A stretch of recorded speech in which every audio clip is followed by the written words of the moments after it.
Korea, a land rich in history, culture and tradition, land of kimchi and morning calm, except when it wasn't, a place where ancient dynasties once ruled and where the echoes of the past still linger.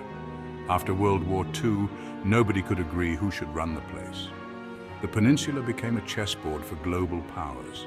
The Soviets liked the look of the North, the Americans the South, each side eager to expand their influence. Two countries, one peninsula, what could go wrong? The 38th parallel became a line of tension and division. In the north, Kim Il-sung, backed by Stalin and the communists, was building a personality cult bigger than a plate of bibimbap. His image was everywhere, his power absolute. He promised a workers' paradise, a utopia where everyone would be equal and prosperous. What he delivered was more like a workers' gulag. Repression, fear and hardship became the norm. Down south, things weren't exactly peachy either. The struggle for stability and growth was real. Syngman Rhee, propped up by the Americans, wasn't winning any popularity contests either. His rule was marked by authoritarianism and corruption. He was about as democratic as Allada. The stage was set. Two rival ideologies, two trigger-happy leaders. The tension was palpable. One peninsula about to become a very hot potato. The conflict was inevitable, and the world watched as Korea became a battleground for the Cold War.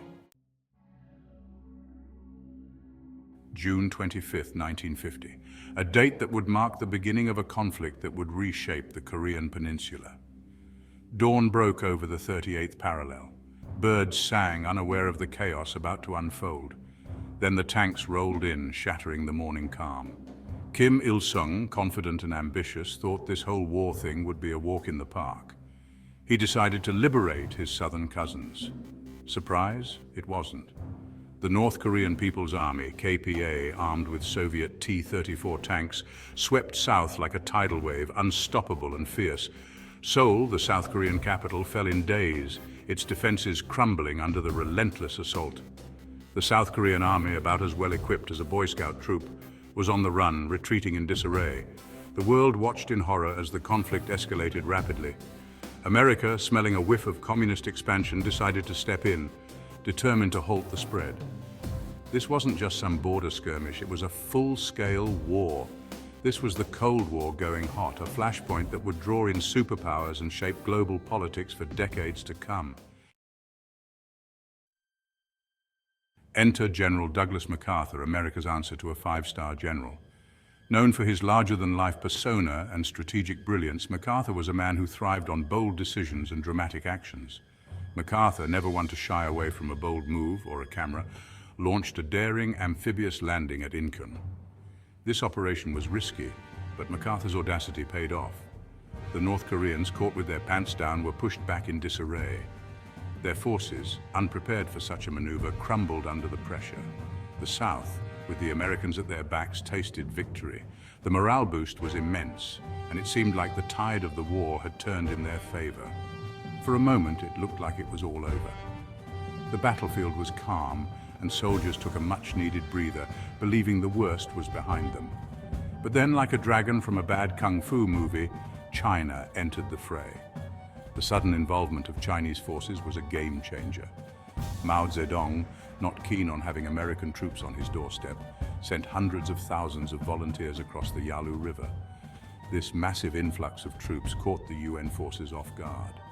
The war had just taken a dramatic turn. The intensity of the conflict escalated and the battlefield became even more chaotic. The Americans and South Koreans were pushed back again. Seoul changed hands again, highlighting the volatile nature of the conflict.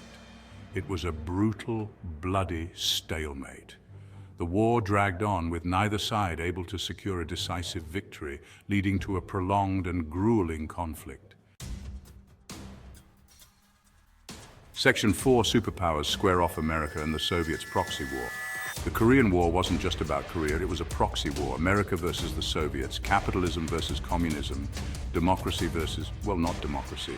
The Soviets, while officially not involved, were supplying the North with weapons, tanks, and advisors. It was like giving a toddler a flamethrower. The Americans, pouring in men and material, were determined to stop the spread of communism. The stakes were high, too high for nukes, some might say. But the war dragged on. Millions died. The Korean peninsula became a ravaged wasteland.